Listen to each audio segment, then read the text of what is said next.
Well, I've done my listening tests and more on that later. On the bench, I've got set up one channel of the L12 Mark II, and on the other channel I've got the L15. Now I'll show you this in greater detail in a minute, but these are both running from the same power supply at 50 volts. Now that voltage is off load, i.e. under quiescent conditions. As this is a conventional power supply with a transformer and basically rectification and smoothing, that voltage will sag on load.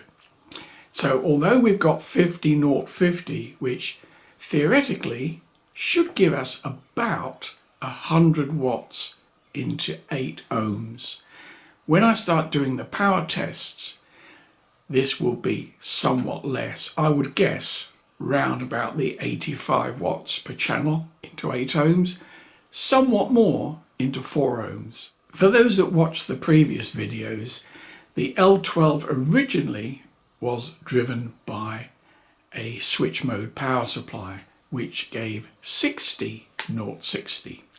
And unlike the analog power supply, this voltage didn't sag. So that's one reason. It's voltage. If you've got 60 volts plus and minus, you're going to get considerably more voltage, considerably more wattage than if it's 50. I mean, basic Ohm's law tells you these things, but it's a fact. Now, with the switch mode power supply, the fact that under quiescent conditions it was 60 volts and driven into clip it was 60 volts. So the mean power is infinitely more with the switch mode power supply. The only way you could do this with analog would be to use a stabilized supply, which is terribly wasteful and is not generally done, because that means basically the peak power will be the same, more or less, as the RMS power. And in reality, we don't listen to sine waves, do we? We just don't do that. Only when you're on the test bench, of course. So, although the amplifier's mean voltage is 50 volts, that will drop to probably about 45 under full load. But again, that's sine wave. Music power, I mean, it's a horrible word, it sounds like cheap audio, doesn't it? But playing music, by and large, the current draw is only about 20 to 30% that of sine waves, because it's all different levels, all different peaks and things like that. So the actual power supply won't sag to 45 volts. It will drop a couple of volts.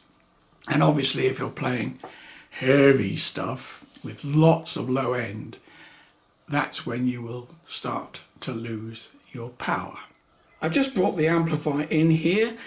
I've been doing music tests and the heat sinks are nice and toasty. Now the left hand side of the amplifier is the L15. On the right hand side of the amplifier we have the L12 Mark II. Now I'm referring to this as the right hand side of the amplifier, but that is not necessarily going to be how I'm going to test it, because I'm going to set it up in such a way that even I don't know which channel will be which. I will simply refer to it as channel A and channel B, and I will randomly plug in the amplifier's output and inputs either way round. At this stage I cannot tell you which one is going to be the better performance. Now here are the test leads that I've made up for this. We've got BNC with a block on this side, which will go into the signal generator, and the other end has two very good quality Chinese plugs that become open circuit and blow up your amplifier. But hopefully we won't be doing that today, and I should just plug those in randomly. Well, in actual fact it doesn't matter on the input, does it? Oh, that is ridiculously loose. Oh well. I did try and tighten one of these the other day, and I put some pressure on here and it just failed. Anyway, it will do for the moment, I hope. The speaker outputs will be fed into a 8 ohm non-inductive resistor mounted on a heatsink, which is just off. Well, I haven't got it out yet, so that's why you can't see it. We're going to start looking at some square waves, because I'm not going to run frequency response tests, because I've done this on both these amplifiers before, and they are just flat from virtually no hertz up to 50, 60 or more kilohertz. So you're not going to see any difference on that, so I'm not going to bore you. Now, if I zoom in on this, now ignoring the muck from the digital scope, you should be able to see quite clearly that there is a blue and yellow trace, one for each channel.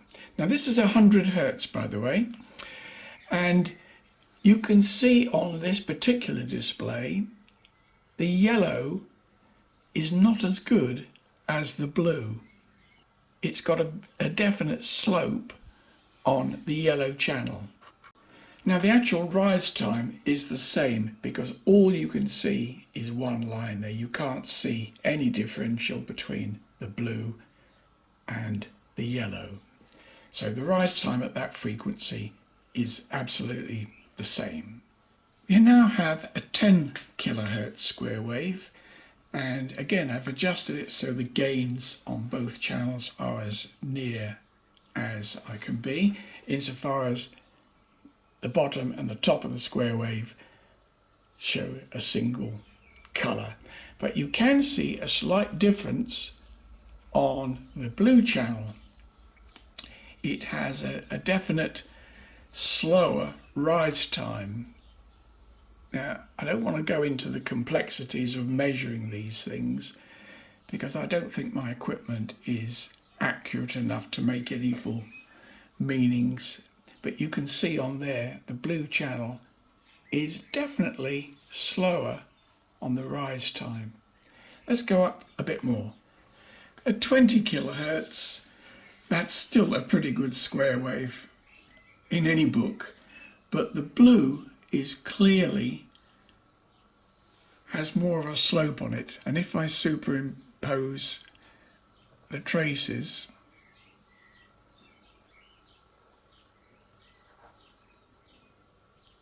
and expand them, perhaps not quite as much as that,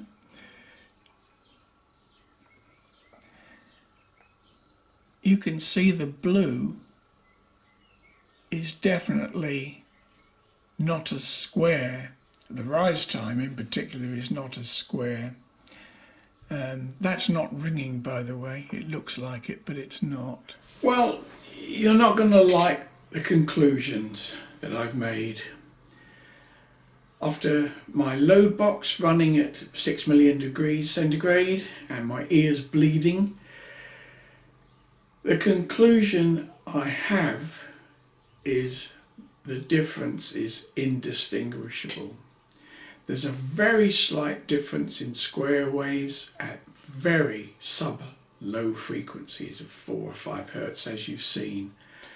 I haven't put any more tests on here because I've done them both previously when I've recorded the videos of the individual amplifiers. So the summary is, incidentally, I ought to tell you how I did my listening tests. I put the speakers together about a foot apart, mono signal going into both, and a switch between the amplifiers. So I could literally switch L12, L15 with a mono source, exactly the same source. I balanced the inputs because the L12 is a little more sensitive than the L15. So I've equalized the gains, and I've switched between the two on every kind of music, from Jimi Hendrix to light classical piano, and I cannot say in all honesty I can detect any difference at all.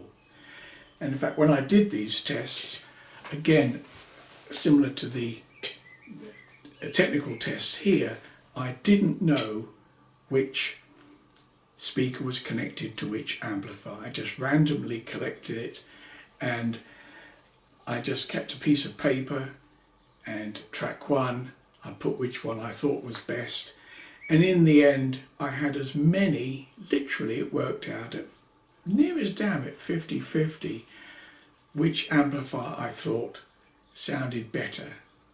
And the conclusion is you'd be happy with either.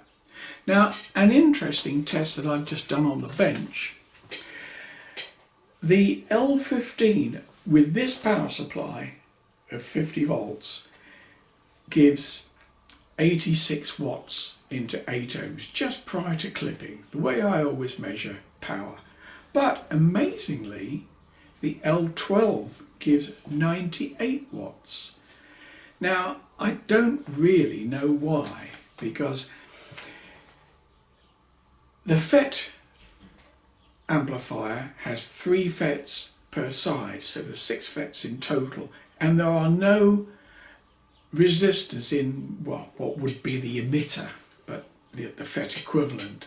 So there's no losses there at all, and with the 3 transistors in parallel, you would have thought, and I honestly believed before I did the test, that the L15 would give more power, but it doesn't.